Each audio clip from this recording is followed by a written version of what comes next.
မင်္ဂလာပါကျွန်တော်ရဲ့နေချိုင်းကျူတွန်းနေပြီးတော့ပြန်လည်ကြိုဆိုလိုက်ပါတယ်ဒီဗီဒီယိုသင်ခန်းစာလေးကတော့ Adobe Premiere မှာကျွန်တော်တို့စာတန်းတွေကို pop effect ပုံစံမျိုးဘယ်လိုမျိုးလုပ်ရမလဲဆိုတော့လုပ်ပြပေးမယ့်သင်ခန်းစာဖြစ်ပါတယ်ဒါဆိုရင်ကျွန်တော်ဗီဒီယိုနမူနာလေးကိုကြည့်ကြလိုက်အောင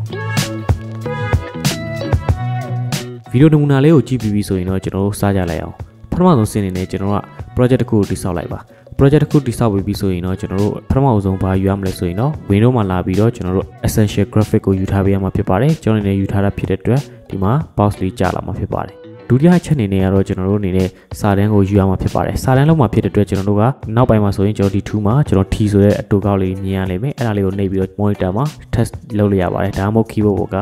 shortcut အနေနဲ့ T ကိုနှိပ်လိုက်ပါပေါ့နော်အရင်က version ဆိုရင်တော့ကျွန်တော်တို့ file တွေကိုသွား new beta နဲ့ legacy title ဆိုပြီးတော့ရှိပါမယ်ဒါပေမဲ့နောက်ပိုင်း version မှာဒီနေရာမှာ legacy title ဆိုပြီးတော့မရှိတော့ပါဘူးပေါ့နော်သူအနေနဲ့ဒီနားမှာပြောင်းလိုက်ပါတယ်ဒါဆိုရင်ကျွန်တော်တို့ဒီ title ကိုဘယ်လိုမျိုးရိုက်မယ်ဆိုရင်တော့ keyboard က T လေးကိုနှိပ်လိုက်ဒါမှမဟုတ်ကျွန်တော်ဒီနေရာမှာ T လေးကိုနှိပ်လိုက်ရင် monitor ပေါ်မှာပေါ့နော်ဒီ program ပေါ်မှာကျွန်တော်တို့ click တစ်ချက်ထောက်လိုက်ပါပြီးတော့လည်းကျွန်တော် test လို့ရိုက်လိုက်ပါမယ် test ရိုက်လို့ပြီးပြီဆိုရင်ကျွန်တော်တို့ selection 2ကိုပြန်ထားပေးရမှာဖြစ်ပါတယ်ပြီးတော့လည်းကျွန်တော်အရှိကိုတိုးလိုက်မယ်โอเคဒီလောက်ပေါ့နော်ကျွန်တော်ယူလိုက်ပါမယ်အရင်ဆုံးကျွန်တော်တို့ဒီ click ကိုမထောက်ထားဘူးဆိုရင်ဒီနေရာကဘာမှပေါ်နေမှာမဟုတ်ပါဘူးဒါကြောင့်ဒီ click ကိုအရင်ထောက်မယ်ပြီးတာနဲ့ကျွန်တော်တို့ဒီ test ဆိုတဲ့ဟာကိုနှိပ်မယ်ပေါ့နော်အဲ့ဒါမှသာလင်းကျွန်တော်အသေးစိတ်ပေါ်လာမှာဖြစ်ပါတယ်အရင်ကကျွန်တော်တို့လုပ်ခဲ့သလိုမျိုးပဲကျွန်တော်တို့ရဲ့ဒီ test box မှာရှိနေတဲ့အရာတွေအားလုံးကဒီမှာလာပြီးတော့ပေါ်နေတာဖြစ်ပါတယ်ပေါ့နော်ဒါအလွယ်တကူနဲ့အလုပ်လုပ်လို့ရအောင်ပေါ့နော်ဟုတ်ကဲ့ဒါဆိုရင်တော့ကျွန်တော်တို့ဒီနေရာမှာကြည့်ကြရအောင်โอเคဒီနေရာမှာကြည့်တဲ့ခါမှာကျွန်တော်စာတန်းကအလဲလည်းမကြောက်ဘူးဘေးလေးရောက်နေဒါဆိုရင်အလဲကြောက်ဘယ်လိုလုပ်ရမလဲဆိုတော့ကျွန်တော်တို့ဒီမှာ align ဆိုတာရှိတယ်ပေါ့နော်ဒီနေရာမှာပေါ့နော် align and transform ဆိုတဲ့ဟာရှိပါတယ်ဒါကကြတော့ဘာလဲဆိုတော့ကျွန်တော်အလဲမှာထားမယ်ဆိုရင်ဒီဒါဆိုဘေးနော်ညာဘက်ဒါကကြတော့အပေါ်ပေါ့နော် vertical ဘိုင်းကိုသွားတာဒါဆိုကျွန်တော်တို့အလဲတဲ့ထားမှာဖြစ်တဲ့အတွက် horizontal ကအလဲထားမယ်ပြီးတာနဲ့ vertical အလဲထားမှာပေါ့နော်โอเคဒါဆိုရင်တော့ရပြီပေါ့โอเคကျွန်တော်ဒီညမှာ3ကျွန်တော်တို့ရွှေ့မယ်ဆိုရင်တော့ဒါမဲ့တိကျမှုတော့ရှိမှာမဟုတ်ပေါ့နော်ဒါကတော့ auto လုပ်ပေးတာဖြစ်ပါတယ်ဒါကတော့ကျွန်တော်တို့ site တွေဖြစ်တယ်ပေါ့နော် site တွေကိုကျွန်တော်ဒီထက်ကြည့်ပြီးတာနဲ့ကျွန်တော်တို့ center မှာပြန်ထားပေးရမှာဖြစ်ပါတယ်ပေါ့နော်ပြီးတာနဲ့ကျွန်တော်ဒီမှာ capacity ဖြစ်ပါတယ်ပေါ့နော်ဒါကတော့ rotation ပါဒါကတော့ style တွေပဲဖြစ်ပါတယ်ဟုတ်ကဲ့ဒါကတော့ text ဖြစ်တယ်ပေါ့နော်ဒီမှာ font တွေကျွန်တော်ရွေးချယ်လို့ရတယ်ကျွန်တော်ထည့်သွင်းထားတဲ့ font တွေပြီးတာနဲ့ကျွန်တော်ဒီနေရာမှာ font ရဲ့နော် style တွေကျွန်တော်ရွေးချယ်လို့ရတယ်ပြီးတာနဲ့ဒီနေရာမှာ font size တွေပြောင်းလို့ရပါတယ်โอเคဒါဆိုရင်တော့ဒီအောက်ကတော့ဒါကတော့ paragraph line ပေါ့နော်စာပိုက်တွေပါနေရိုက်တဲ့ခါကျရင်ကျွန်တော်တို့သုံးလို့ရတာပေါ့နော်ဘယ်ထားမှညာထားမှအလဲထားမလားပေါ့နော်ကျွန်တော်တို့သုံးလို့ရပါတယ်ဒါကတော့အလဲအောက်ပေါ့နော်โอเคဒါကတော့ကျွန်တော်တို့စာလုံးတွေကိုခြားတာဖြစ်ပါတယ်โอเคဒါတွေကတော့ကျွန်တော်တို့စာတွေနှစ်ကြောင်းမှပဲတီးတာမှာပေါ့နော်โอเคဒါကတော့ကျွန်တော်တို့စာလုံးကြီးထားမယ်ခုလောဆယ်ကျွန်တော်စာလုံးကြီးသေးဆိုရင်ပြန်ပြီးတော့လောက်လိုက်ရင်စာလုံးသေးဖြစ်သွားတယ်ပြန်နေရင်စာလုံးကြီးဖြစ်သွားတယ်ဒါကတော့စာလုံးဆောင်းပေါ့နော်ပြီးရတဲ့ဒါကတော့အားလုံးစာလုံးကြီးလုံးမယ်ဒါကတော့စာလုံးကြီးသေးနောက်တစ်ခုကတော့စာလုံးထပ်ဆင့်နေပါတယ်ပေါ့နော်ဒါ underline ဒါကတော့ဘယ်ရိုက်ညာရိုက်အစပေါ့နော်ဒါကတော့စာလုံးချဲတာပါတယ်နေပေါ့နော်โอเคဒါဆိုရင်တော့အောက်က appearance မှာကြတော့ကျွန်တော်တို့ face ဆိုတာတော့အယောင်ပေါ့နော်စာလုံးရဲ့အယောင် stoke ဆိုတာတော့စာလုံးရဲ့အကုတ်ပေါ့နော်โอเคအဲ့နေရာမှာစာလုံးရဲ့အကုတ်ပေါ့နော်အဲ့လိုပုံစံမျိုးဖြစ်မယ်ပြီးတော့ကျွန်တော် background ပေါ့နော်စာလုံးရဲ့နောက်မှာ background တွေရှိမယ်နောက်ပြီးတော့ကျွန်တော်တို့ shadow ပေါ့နော်စာလုံးရဲ့အချိတ်တွေဘယ်လိုမျိုးလဲဆိုတာရှိမှာပေါ့ဒါအောင်နားလေးသွားပြီးဆိုရင်တော့ကျွန်တော်တို့စာလုံး pop effect ပုံစံမျိုးဘယ်လိုမျိုးလုပ်ရမလဲဆိုတော့ကြည့်ကြလိုက်အောင် okay စာလုံး pop effect ဖြစ်တဲ့အတွက်ကျွန်တော်ဒီနေရာမှာ okay ကျွန်တော် center ထားလိုက်ပြီးဒီဒါလေးကိုအသစ်ပြန်ရေးလို့ရတယ်ဒါမှမဟုတ်ကျွန်တော်ဒီကောင်ကိုဘာလုပ်မလဲဆိုတော့ duplicate လုပ်မှာဖြစ်တဲ့အတွက် order clip ဆွဲပြီးတော့ကျွန်တော်လုပ်လိုက်ပါမယ်ဒါဆိုရင်နှစ်ခုပွားသွားပြီဖြစ်ပါတယ်ဒါဆိုရင်ဒီ clip မှာကြတော့ test pop app ပေါ့နော်ဒီဘက်ကကြ pop ကျွန်တော်ဒါပဲရိုက်လိုက်မယ်ပြီးတာနဲ့ကျွန်တော်အလဲပေါ့နော် center ပြန်ထားပေးမယ် okay ပြီးတာနဲ့ကျွန်တော် order ဖိပြီးတော့နောက်တစ်ခုထပ်ယူမယ်လွတ်လိုက်မယ်ဒီနေရာကကြကျွန်တော် app ပေါ့နော်ပြီးတာနဲ့ကျွန်တော် center ပြန်ထားပေးမယ်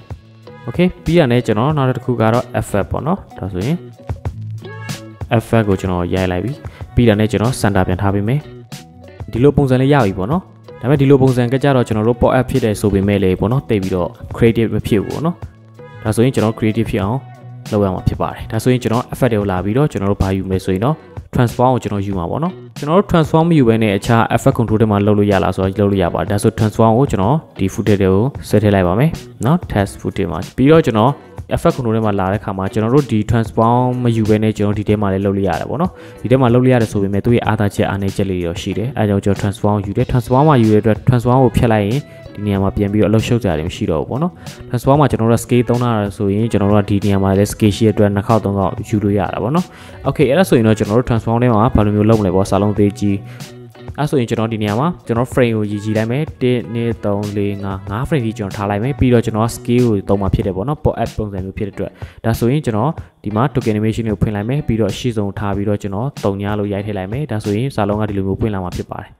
ဒါဆိုရင်ဒီလိုမျိုးပွင့်တဲ့ခါမှာကျွန်တော်ကဘယ်လိုမျိုးလုပ်မလဲဆိုတော့သူ့ကိုမြန်အနေနဲ့ထွက်လာတဲ့ပုံစံမျိုးပေါ့နော်မြန်လေးနဲ့ပြီးတော့နေရွာတဲ့ပုံစံမျိုးဖြစ်ခြင်းတဲ့အတွက်ဒီနောက်က token animation လုံးလေးကိုကျွန်တော်က e out ဒီအရှိကတခုကကျွန်တော် e in ပြီးရတဲ့ကျွန်တော်ဒီတောက်ကများလေးကိုဖွင့်မယ်ပြီးရင်ကျွန်တော်ဒီနောက်ကိုဆုပ်လိုက်ရမှာဖြစ်တယ်ပေါ့နော်ဟုတ်လားဒီနေရာမှာကျွန်တော်တို့က line ကမြန်ကနေပြီးတော့နေပုံစံဖြစ်နေဒီပုံစံလေးကတော့တိတ်ပြီးတော့မမိုက်သေးဘူးဒီနေရာမှာကျွန်တော်ကအောက်လေးကိုနည်းနည်းဆွဲချလိုက်မယ်ဆိုဒီနေရာလေးကအောက်နည်းနည်းရောက်လာတယ်ပေါ့နော်အဲ့လိုရောက်လာတဲ့ခါမှာဘယ်လိုဖြစ်လဲဆိုတော့သူကတက်သွားတဲ့ခါမှာပေါ်လေးနည်းနည်းကျုံသွားတဲ့ပုံစံလေးဖြစ်တယ်ပေါ့နော်အဲ့ဆိုနည်းနည်းတော့များသွားတယ်အဲ့တော့ကျွန်တော်နည်းနည်းလေးပြန်ဆော့မယ်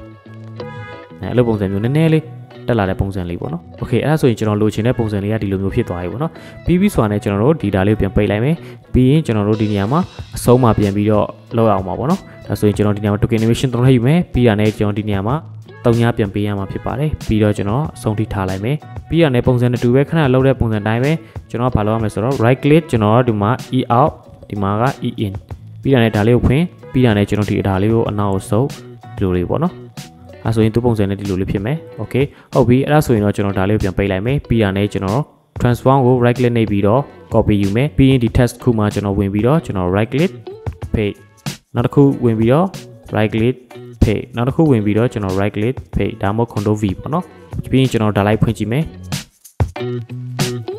ဒါဆိုရင်ကျွန်တော်တို့ test pop effect ပုံစံမျိုးရရှိသွားပြီဖြစ်ပါတယ်ဒါဆိုရင်ကျွန်တော်တို့ကစာလုံးကြီးလို့ချင်းဒီနေရာမှာပြန်ပြီးတော့လုပ်မယ်ဆိုရင်အားလုံး effect တွေကရောထွေးကုန်မယ်ပေါ့နော်အဲ့တော့ကြောင့်ကျွန်တော်ဒီနေရာမှာ scale ဆိုပြီးတော့ပြန်သုံးပြီးတော့ကြီးထားမလားသေးထားမှာကျွန်တော်ပြန်ညှိရုံပဲပေါ့နော်ကျွန်တော်ကြီးထားမယ်ဆိုလဲ150ဆိုလဲ150ပေါ့နော်ပြီးတာနဲ့ဒီနေရာဝင်ပြီးတော့လဲ150လာထည့်မယ်ပြီးတော့နောက်တစ်ခုဝင်ပြီးတော့လဲ150ထည့်မယ်ပြီးတော့ဝင်ပြီးတော့လဲ150ထည့်မှာပေါ့နော်ဒါကတော့ကျွန်တော်တို့ test pop effect ပုံစံမျိုးကိုအလွယ်တကူကျွန်တော်တို့ဘယ်လိုလုပ်ရမလဲဆိုတာကိုလုပ်ပြပေးတဲ့သင်ခန်းစာလေးပဲဖြစ်ပါတယ်ပေါ့နော်ကျွန်တော်တို့အယောင်လေးပြန်ပြောင်းချင်တယ်ဆိုရင်ပြန်ပြီးတော့အယောင်လေးလုပ်လို့ရတယ်ပေါ့နော်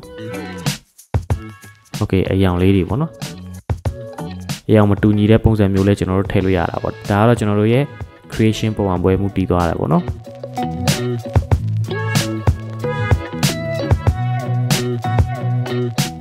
ဒီဗီဒီယိုလေးရဒီလောက်ပါပဲကျွန်တော်အနေနဲ့ test pop effect ပုံစံမျိုးဘယ်လိုမျိုးလုပ်ရမလဲဆိုတာကိုလုပ်ပြပေးတဲ့သင်ခန်းစာလေးပဲဖြစ်ပါတယ်ဟုတ်ကဲ့ကျေးဇူးတင်ပါတယ